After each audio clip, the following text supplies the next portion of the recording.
ଏହି ଗପଟି ହେଉଛି ସିଂହ ରାଜାର କାହାଣୀ। ଦିନେ କ'ଣ ହେଇଛି ନା, ସିଂହ ଜଙ୍ଗଲର ରାଜା ଥିଲା। ସିଂହର କଥା ସବୁ ପଶୁପକ୍ଷୀମାନେ ମାନୁଥିଲେ, ଆଉ ସିଂହ ବି ସମସ୍ତଙ୍କୁ ସାହାଯ୍ୟ କରୁଥିଲା।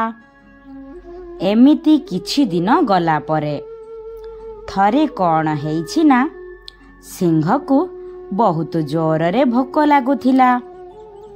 ସେଦିନ ସେ ସିଂହଟି ରାଜା ବୋଲି ନ୍ୟାୟ ଆଉ ଧର୍ମ କିଛି ମାନିଲା ନାହିଁ। ସବୁ ସେ ଭୁଲିଗଲା। ଆଉ ସିଂହଟି ଆଗକୁ ଯାଇ ଦେଖିଲା ଗୋଟିଏ ବିଲୁଆ ଜଙ୍ଗଲ ପାଖ ରାସ୍ତାରେ ବୁଲିବାର। ସିଂହ ବିଲୁଆକୁ ଯାଇ କହିଲା, ଏ ବିଲୁଆ, ତୁ ଆଜି ମୋ ପାଇଁ କିଛି ଖାଇବା ଆଣିବୁ ନା ମୁଁ ଆଜି ତତେ ଖାଇବି? ନହେଲେ ଆଉ ସବୁ ପଶୁପକ୍ଷୀମାନଙ୍କୁ ଖାଇଦେବି। ଏହି କଥା ଶୁଣି ବିଲୁଆ ଡରିଗଲା।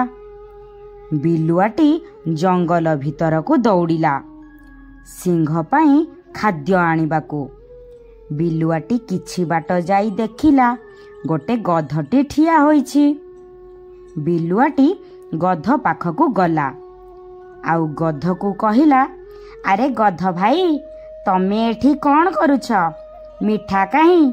ଗଧଟି କହିଲା, କ'ଣ ପାଇଁ? ସେଇଠୁ ବିଲୁଆ ଗଧକୁ କହିଲା, ଆରେ ତମେ ପରା ଆଜି ପାଖରୁ ଜଙ୍ଗଲରେ ରାଜା। ପୁଣି ଗଧଟି କହିଲା, କାହିଁ ନାଇଁ ତ, ମୋତେ ଜଣା ନାହିଁ। ସେଇଠୁ ବିଲୁଆ କହିଲା, ସିଂହପା ତମକୁ ରାଜା ବନେଇବା ପାଇଁ ଖୋଜୁଛି। ତମେ ଯାଇନ କି ସିଂହକୁ ଦେଖା କରିବାକୁ? ଏଇ କଥା ଶୁଣି ଗଧ କହିଲା, ସତେ ନା କ'ଣ ମୁଁ ଜଙ୍ଗଲରେ ରାଜା ହେବି ବୋଲି ସିଂହ କହିଲା? ବିଲୁଆ ଗଧକୁ କହିଲା, ଆରେ ହଁ ପରା, ତମେ ଏବେ ଶୀଘ୍ର ସିଂହ ପାଖକୁ ଯାଅ। ବିଲୁଆର କଥା ମାନି ଗଧଟି ସିଂହ ଗୁମ୍ଫା ଭିତରକୁ ପଶିଲା। ଯେମିତି ଗଧଟି ଗୁମ୍ଫା ଭିତରକୁ ପଶିଛି, ସିଂହଟି କ'ଣ କଲା ନା ଗଧକୁ ଧରି ପକେଇଲା। ଆଉ ଗଧଟି ହଠାତ୍ ସେଠାରୁ ଛାଟିପିଟି ହେଇ ଖସିକି ଆସୁ ଆସୁ କ'ଣ ହେଇଛି ନା, ଗଧର କାନକୁ ସିଂହ ଧରି ପକେଇଥିଲା ବୋଲି ତା କାନଟା ସେଥିପାଇଁ ଛିଡ଼ିଗଲା। ଗଧଟି ପ୍ରାଣ ବିକଳରେ ଆସୁ ଆସୁ ବିଲୁଆକୁ ଦେଖିଲା। ବିଲୁଆଟି ଗଧକୁ ପଚାରିଲା, ଗଧ ଭାଇ, କ'ଣ ହେଲା? ତମେ କ'ଣ ଏଠି ସିଂହ ପାଖକୁ ଗଲନି କି? ଗଧଟି କହିଲା, ଆରେ ମୋତେ ତ ଆଜି ସିଂହ ମାରି ଦେଇଥାନ୍ତା। ଏଇ ଦେଖୁନୁ ମୋ କାନଟାକୁ କେମିତି ଛିଡ଼େଇ ଦେଇଛି। ସେଇଠୁ ବିଲୁଆ କହିଲା, ହେ, ତମ କାନ ଦିଟାକୁ ସେ କାଟୁଥିଲା, କାହିଁକି ନା ତମକୁ ସେ ମୁକୁଟ ପିନ୍ଧେଇବ। କାନ ଥିଲେ କେମିତି ମୁକୁଟ ପିନ୍ଧିବ? ସେଥିପାଇଁ ସେ ତମ କାନ ଦିଟାକୁ କାଟୁଥିଲା। ଏହି କଥା ଶୁଣି ଗଧ କହିଲା, ଆରେ ସତ କଥା ତ। ଗଧଟି କ'ଣ କଲା ନା, ପୁଣି ସେ ଗୁମ୍ଫା ଭିତରକୁ ଗଲା। ସିଂହ ଯେତେବେଳେ ଗଧକୁ ପୁଣି ଗୁମ୍ଫା ଭିତରେ ଦେଖିଲା, ସିଂହଟି ପୁଣି ଗଧକୁ ଧରି ପକେଇଲା।